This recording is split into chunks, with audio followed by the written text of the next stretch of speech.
Hi, welcome to Math Boost Camp.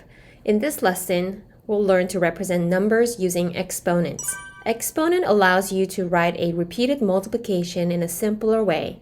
For example, if you're multiplying 5 threes together, instead of writing this lengthy expression, you can write 3 to the power of 5. In this case, 3 is the base and 5 serves as the exponent. The exponent tells how many times the base is used as a factor. This shortened notation is called exponential form. Now let's find the value of it. 3 times 3 is 9, 9 times 3 is 27, 27 times 3 is 81, and 81 times 3 is 243. Notice how the numbers keep growing larger and larger. This is what an exponent does. It significantly boosts the value. Let's learn to read and find the values of powers of 10. Let's look at the first one. It's read as 10 to the first power. This means 10 is used as a factor once. In its factored form, it's just 10, and that is the value it represents. If the exponent is 2, you can read it in two different ways, 10 to the second power or 10 squared. This means 10 is used as a factor twice. In its factored form, it's 10 times 10, and when you multiply them, you get a value of 100. When the exponent is 3, you can read it in two different ways, 10 to the third power or 10 cubed. This means that 10 is used as a factor 3 times. In its factored form, it is 10 times 10 times 10, and when you multiply these, you get a value of 1000. I think you're starting to get an idea. What if the base is 10 and the exponent is 4? It's read as 10 to the fourth power, indicating 10 is used as a factor 4 times. The product of this is 10,000. Notice that when you find the value of powers of 10, the number of zeros matches the exponent. This means you can apply the same pattern to find any powers of 10. All you have to do is look at the exponent and add that many zeros after 1. In this next exercise, let's fill in the table using the given information. In the first row, the factored form is provided. 2 is used as a factor 5 times. In exponential form, 2 is the base and 5 is the exponent. This is read as 2 to the fifth power.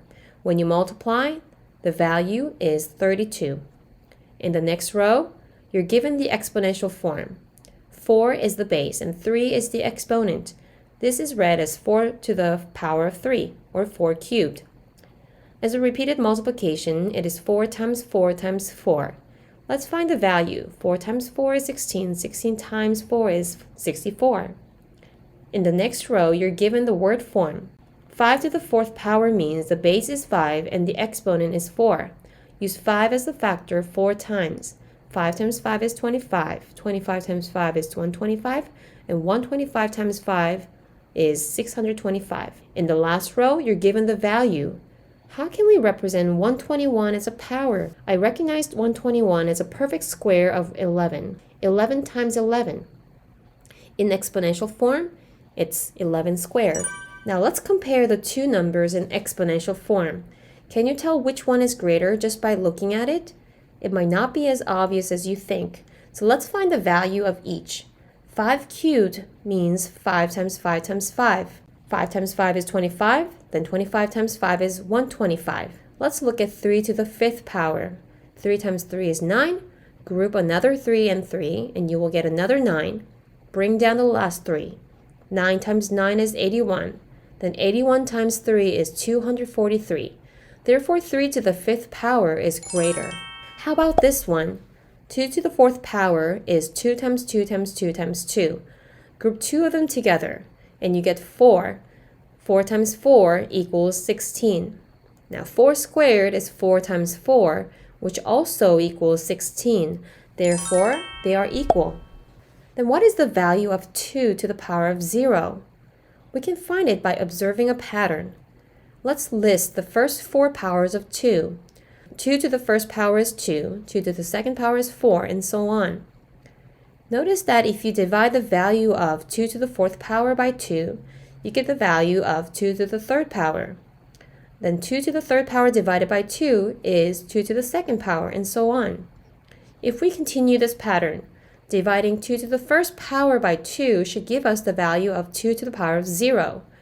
2 divided by 2 is 1.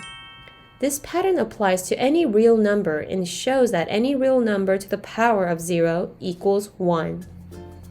Now you're ready to practice these skills independently and boost your confidence. Please check the description below to download the worksheet on this topic, along with the answer key. See you in the next lesson!